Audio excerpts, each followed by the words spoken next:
यार हम इतना चाय प्रेमी नहीं है, लेकिन अब हो गए। चाय बहुत कम पीते थे, चाय आता नहीं था बनाने, ठीक है, फिर शादी हो गया, उसके बाद जानते हैं, सिखा दिया चाय बनाना। अब घर में दिन भर में 10 बार चाय बनता है, तो ये सब भी रिकॉर्ड हो रहा है।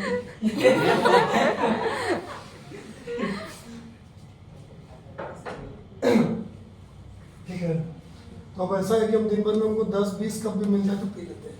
और एक ऐसा टाइम था कि हमको लोग बोलते थे चाय पी के चाहिए ना, चाय को होता है, ऐसा भी दिन हो गया। ठीक है। अच्छा, एक और चीज़, बैक्टीरिया के केस में ये जो डीएनए है वो न्यूक्लियस के अंदर प्रेजेंट नहीं है, क्योंकि nucleus is absent in bacteria. और जब न्यूक्लियस नहीं होगा तो सेल के साइटोप्लाज्म में फ्रीली अकरिंग है ये डीएनए, जिसको आप पैकेज्ड डीएनए को न्यूक्लियोइड कहते हैं। ग्राम पॉजिटिव बैक्टीरिया के केस में ये डीएनए मेसोसोम से अटैच्ड होगा, और ग्राम नेगेटिव के केस में ये मेसोसोम से अटैच्ड नहीं होगा। समझ में आ रही बात? अटैच्ड हो या ना हो, हम लोग बात डीएनए की कर रहे हैं जो साइटोप्लाज्म में फ्रीली अकरिंग है या साइटोप्लाज्म के कांटेक्ट में है। तो जब साइटोप्लाज्म के कांटेक्ट वाले डीएनए पर रेप्लिकेशन जब हो जाएगा, और डीएनए रेप्लिकेशन के बाद जब ट्रांसक्रिप्शन होकर आरएनए बन जाएगी, तो आरएनए बनने के बाद आगे प्रोटीन भी बनना है। तो हम ये बात कह रहे हैं कि बैक्टीरिया के केस में, ठीक है, जो राइबोसोम है जो प्रोटीन को बनाएगा, वो राइबोसोम भी इसी सेल के साइटोप्लाज्म में बैक्टीरिया के अंदर फ्रीली अकरिंग है। तो बैक्टीरिया के केस में ये बात कही जा रही है कि बैक्टीरिया का आरएनए का फॉर्मेशन, ट्रांसक्रिप्शन, और आगे राइबोसोम के अंदर ही प्रोटीन बनेगा, लेकिन वो राइबोसोम के अंदर प्रोटीन का फॉर्मेशन, ट्रांसलेशन, ये ट्रांसक्रिप्शन और ट्रांसलेशन दोनों बैक्टीरिया के केस में क्या कहलाता है? एक कपल्ड प्रोसेस। कपल्ड प्रोसेस कहने का मतलब एक और ये भी है, सिर्फ ये नहीं कि सेल के साइटोप्लाज्म में दोनों प्रोसेस एक साथ होते हैं, बल्कि ये भी कि ट्रांसक्रिप्शन हो रहा था और आरएनए बन रही थी, और आरएनए के सेगमेंट में स्प्लाइस होकर कुछ अलग भी हो गए आरएनए, उससे राइबोसोम तैयार है, और राइबोसोम के अंदर ट्रांसलेशन भी स्टार्ट हो गया। समझ में आ रहा है बात? ट्रांसक्रिप्शन और ट्रांसलेशन दोनों मिलकर एक साथ कपलिंग प्रोसेस के रूप में बैक्टीरिया के केस में देखा गया है। लेकिन आपके केस में ऐसा कैसे हो सकता है?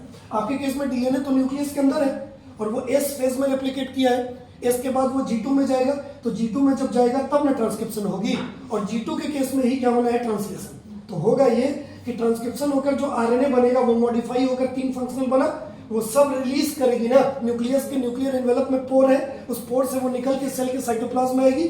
सेल के साइटोप्लाज्म में टीआरएनए अलग होगा, आरआरएनए से मिलकर सब बन जाएगा राइबोसोम, फैक्ट्री अलग तैयार होगी, और एमआरएनए है सुपरवाइजर। तब ना ये तीनों मिलकर सेल के साइटोप्लाज्म में राइबोसोम के अंदर प्रोटीन का फॉर्मेशन करेंगे। तो transcription occurs inside the nucleus, translation occurs outside the nucleus in the cytoplasm. तो हमारे केस में, यूकैरियोट के केस में, ट्रांसक्रिप्शन और ट्रांसलेशन कपल्ड प्रोसेस नहीं है। समझ में आ रही बात? अब आ जा रहे हैं यूकैरियोट के केस में, जब लीनियर डीएनए की बात करें और उस पर जब आरएनए का फॉर्मेशन होगा तो वो कैसा होगा। तो आपका डीएनए भी सेम, प्रमोटर साइट सुन रहे हो ना, एक टर्मिनेटर साइट, दोनों के बीच में कितने सिस्टोन? एक। यहाँ पर जो कंडीशन है वो कैसा है? मोनोसिस्टोनिक का एक ही जीन है। ये जो एक जीन है सिस्टोन, मोनोसिस्टोनिक की कंडीशन में उससे आरएनए की फॉर्मेशन होगी। सेम चीज लिखे हैं कि प्रमोटर के साइड पर कौन सा फैक्टर है? Sigma factor. ये सिग्मा फैक्टर क्या बनाता है? सिग्मा फैक्टर किसके साथ प्रेजेंट है? एक एंजाइम के साथ, और वो पूरा एंजाइम व्हाइट कलर का with sigma factor is known as RNA polymerase.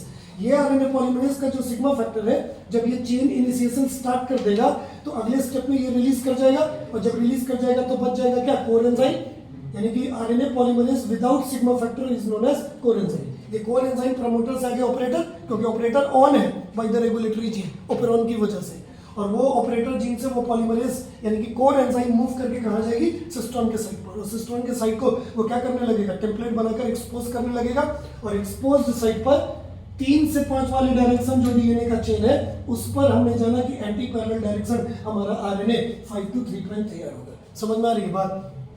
तो अगले स्टेप में अब यही करते हैं कि किसी एक साइड को खोलते और वहां पर दिखाते हैं कि कोर एंजाइम है, जैसा पीछे के डायग्राम में दिखाया, और आरएनए का चेन बनाते। फिर फाइनली अगले स्टेप में दिखाते हैं कि टर्मिनेटर के साइड पर पहुंचा, वो कोर एंजाइम रो फैक्टर को लेकर क्या कर जाती? रिलीज, और जैसे रिलीज होता हमारा आरएनए बनके तैयार हो जाता। तो तीनों स्टेप को एक ही डायग्राम में, यहाँ पर इसको रिलीज करके और यहाँ पर कोर एंजाइम के साथ, ठीक है, रो फैक्टर को रिलीज करके इनिशिएशन, इलोंगेशन और टर्मिनेशन एक साथ लिखती है। समझ में आ रही बात? क्योंकि सेम डायग्रामेटिक फिगर होगा जो पीछे के बैक्टीरिया में आपने बनाया है। अब हम कह रहे हैं कि हमारा यूकैरियोट का आरएनए जो बनके तैयार हुआ, या आर्कीय बैक्टीरिया के केस में भी ऐसा ही होगा कि 5 प्राइम to 3 प्राइम जो आरएनए मॉलिक्यूल बनेगा, जो 70 से लेकर 12,000 न्यूक्लियोटाइड का एक छोटा सा सिंगल स्ट्रैंडेड मॉलिक्यूल है जो न्यू या नेसेंट आरएनए कहला रहा है, इसको अब हम नाम दे रहे हैं क्या, प्राइमरी ट्रांसक्रिप्ट या एचएमआरएनए या प्री एमआरएनए। यही प्री एमआरएनए नॉन प्रोसेस्ड है जिसको क्या रिक्वायर्ड है, प्रोसेसिंग। और जब प्रोसेसिंग होगी तो you call the process to be post transcriptional processing या मॉडिफिकेशन या उसको क्या बोलेंगे, स्प्लाइसिंग, जो कितने स्टेप में अगर होता है, एक है कैपिंग, दूसरा टेलिंग और तीसरा होगा स्प्लाइसिंग। समझ में आ रही है बात? तो जब इस आरएनए का फॉर्मेशन जब हो गया तो आरएनए पर आपने फंक्शनल साइट देख रहे हैं, जो कॉम्प्लीमेंट्री और पैलिंड्रोमिक को कंटेन करता है वो कौन है, एक्सॉन। कॉम्प्लीमेंट्री और पैलिंड्रोमिक को कंटेन करने वाला एक्सॉन, कॉम्प्लीमेंट्री और पैलिंड्रोमिक को कंटेन करने वाला एक्सॉन, या लाइकवाइज यहाँ पर भी एक्सॉन है। इन सभी एक्सॉन्स के बीच में इंटरप्टेड कौन है, extra segment of DNA which is known as intron. इसी को इंटरवीनिंग सीक्वेंस या स्प्लिट जीन कह रहे हैं। और ये वाला जीन जब स्प्लिट होगा, अलग होगा, तो ये लूप बनकर अलग होगी जिसको आप बोलते हैं इंट्रॉनिक लूप। इसी लूप को हटाने के लिए, रिमूव करने के लिए एंजाइम इज रिक्वायर्ड और स्प्लाइसिंग कॉज करने वाली एंजाइम को अपना दे रहे हैं स्प्लाइसियोसोम।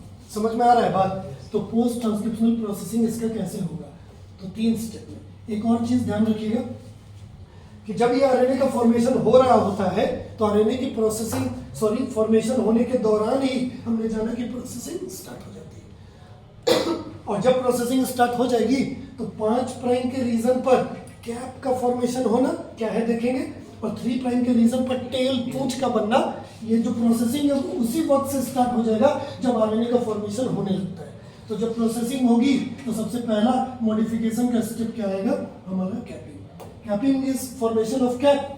तो कैप कैसे बनता है, तो उस आरएनए के 5 प्राइम के पोजीशन पर एक एक्स्ट्रा, ठीक है, या एक न्यू न्यूक्लियोटाइड का क्या होगा, एडिशन। और वो नई न्यूक्लियोटाइड जो पहले पोजीशन पर 5 प्राइम के रीजन पर अलग से आकर ऐड होगा वो कौन है, जीटीपी, गुआनोसिन ट्राइफॉस्फेट। यही गुआनोसिन ट्राइफॉस्फेट जो है वो कैसा होता है हमारे केस में, कैपिंग के दौरान मिथाइलेटेड इन नेचर, यानी कि उसमें मिथाइल ग्रुप अटैच्ड होती है। और यही मिथाइल ग्रुप जब इसके साथ अटैच्ड होगा तो आप उस जीटीपी को मिथाइल ग्रुप से, ठीक है, अटैच्ड मिथाइलेटेड को आप इस तरह से रिप्रेजेंट करते हैं, GTP which is methylated in nature. समझ में आ रही है बात? तो हम कह रहे हैं कि वो जो जीटीपी नया ऐड हुआ मिथाइलेटेड इन नेचर, ठीक है, वो एक एंजाइम की मदद से 5 प्राइम के रीजन पर ऐड हुई है जिससे कैप का फॉर्मेशन हुआ। एंड दैट एंजाइम जो जीटीपी को ऐड करती है उस जगह पर ट्रांसफर करके लाती है, ऐड करती है, उसका नाम है गुआनाइल ट्रांसफरेज एंजाइम। समझ में आ रही बात? इधर मान लो ऐसे कैप बन गया। उसी तरह से पीछे क्या बनेगा, 3 प्राइम के रीजन पर टेल।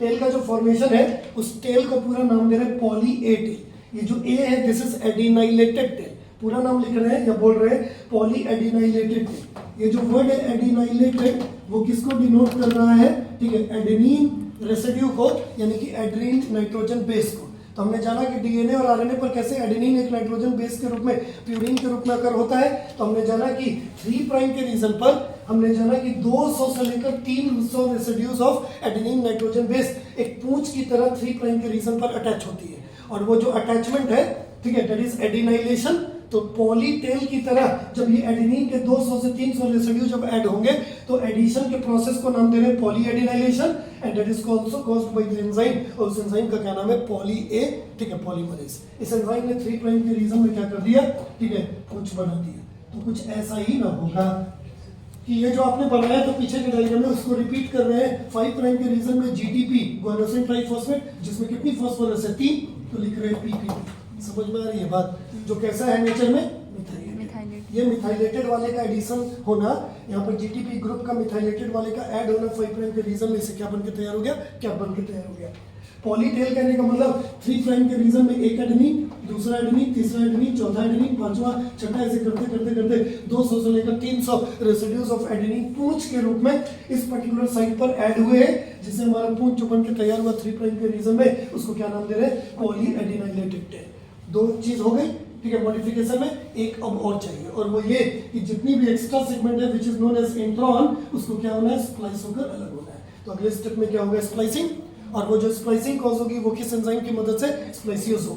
तो स्प्लाइसियोसोम किसका कॉम्बिनेशन है जिससे हमारा ये एंजाइम बनके तैयार हुआ, तो यही चीज मैंने लिखा है। Splicing is actually the removal of what, intron, जो एक्स्ट्रा सेगमेंट है, जो कहां प्रेजेंट है, नंबर ऑफ एक्सॉन के बीच में एज एन इंटरप्टेड सेगमेंट, जो स्प्लाइस ऑफ होता है, कट के अलग होता है, किस रूप में, in the form of intronic loop. और ये जो इंट्रॉनिक लूप के रूप में जो कट कर अलग होगा उसके लिए एक एंजाइम चाहिए, और वो एंजाइम कहाँ प्रेजेंट है? आरएनए मॉलिक्यूल पर ही प्रेजेंट है, जिसका नाम है स्प्लाइसियोसोम।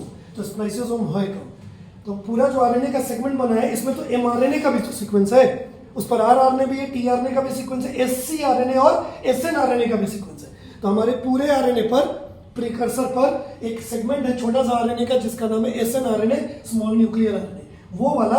और उसी आरएनए पर प्रेजेंट एक प्रोटीन जिसका नाम है आरएनपी, जिसको दोनों को अलग अलग कलर से लिखा है, और ये आरएनपी है राइबोन्यूक्लियोप्रोटीन।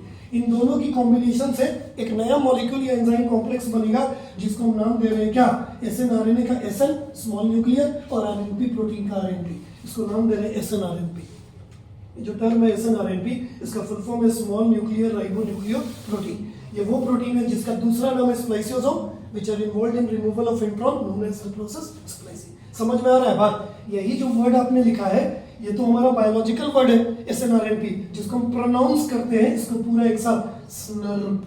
समझ में आ रहा है बात? यही लिखा है कि that word is pronounced as snurp. समझ में आ रहा है बात? अब इस स्नर्प ने इसको रिमूव कर दिया तो जो बच जाएगा हमारा वो होगा हमारा क्या? इंट्रॉनिक सेगमेंट के रूप में ये लूप अलग हो गई। ये फ्यूचर में मॉडिफाई होकर क्या बन जाएगा? Different types of tRNA. हमारे सेल के साइटोप्लाज्म में मोर देन, ये एनसीईआरटी में मेंशन्ड है कि over 60 different types of tRNA हमारे सेल के साइटोप्लाज्म में अकर होते हैं। और ध्यान रखिएगा कि जितनी भी टीआरएनए है, all the tRNA are specific. Specific कहने का मतलब हर एक टीआरएनए स्पेसिफिक है, और सबका काम है कितनी अमीनो एसिड को बाइंड करना?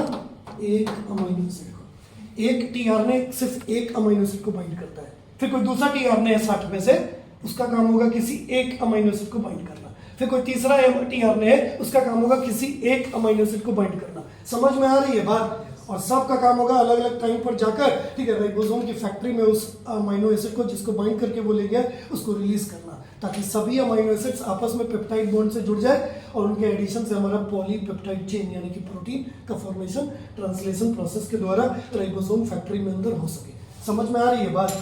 तो अगले स्टेप में इसको जब काट कर हटाया तो जितनी भी वो तो लूप हट गई, वो तो मॉडिफाई होकर टीआरएनए बन गए, तो सब एक्सॉन बच गया ना।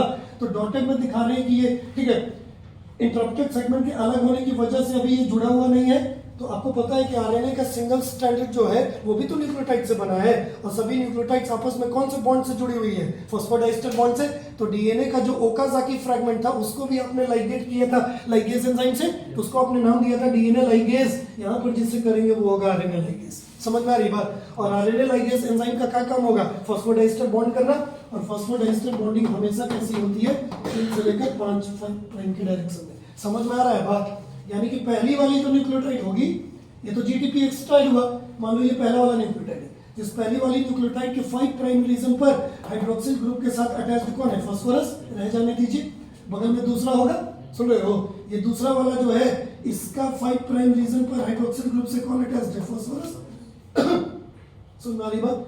ये वाला दूसरी वाली जो न्यूक्लियोटाइड है उसका 5 प्राइम के रीजन पर जो अटैच्ड है, ठीक है, फास्फोरस, वो अगले के पहले वाले के 3rd प्राइम के रीजन से अटैच हो जाएगा। पोलैरिटी जब इधर से रीड करेंगे तो वो कितना होगा? 3 से 5। ये ना हमारा फास्फोडाइस्टर बॉन्ड है। इसका 3 प्राइम रीजन खाली है? नहीं खाली है। इसका 3 प्राइम रीजन अगले, ठीक है, सुगर मॉलिक्यूल के 5th प्राइम से जुड़ेगा, तो दोनों के बीच में लाइगेशन हो जाएगा। That ligation is caused by the enzyme DNA ligase, ठीक है, विद फास्फोडाइस्टर बॉन्डिंग। बॉन्ड होकर ये पूरा सेगमेंट स्ट्रेच होकर एक सिंगल बन जाएगा। ये जो सिंगल स्ट्रैंड बनके जो तैयार होगा, ठीक है, विदाउट इंट्रॉन, ये हमारा फंक्शनल सेगमेंट एक्सॉन बच गया, जिसमें इंट्रॉन से आपने काट कर स्प्लाइस करके अलग कर दिया। अब ये जो एक्सॉन के सेगमेंट को कंटेन करने वाला जो हमारा सेगमेंट दिख रहा है, इसमें अब हमको पैलिंड्रोमिक भी है और, ठीक है, फिर कॉम्प्लीमेंट्री भी है। तो याद रखिएगा ये लिखने की चीज नहीं है, लेकिन ये गैप की तरह है जो इसको फिल करते हैं, इस बात को बोलकर कि जो पैलिंड्रोमिक सीक्वेंसेस होगी वो भी अलग होकर सब बन जाएगा डिफरेंट टाइप्स ऑफ आरआरएनए, और उन सबसे फॉर्मेशन हो जाएगा किसका? राइबोसोम का, जो 2 तरह की या तो 70 या 80 एस तैयार होगी। और जो इसकी कॉम्प्लीमेंट्री सीक्वेंस होगी, यही शॉर्ट में लिखे कॉम्प्लीमेंट्री बेस सीक्वेंस, उसको कंटेन करने वाला जो हमारा एमआरएनए, हमारा जो आरएनए बनके तैयार हुआ, जिसको आगे में कैप है, पीछे में टेल है, और बीच में सिर्फ कौन है? एक्सॉन। समझ में आ रही बात? ऐसा को हम क्या बोलते हैं? मैच्योर्ड एमआरएनए कहते हैं।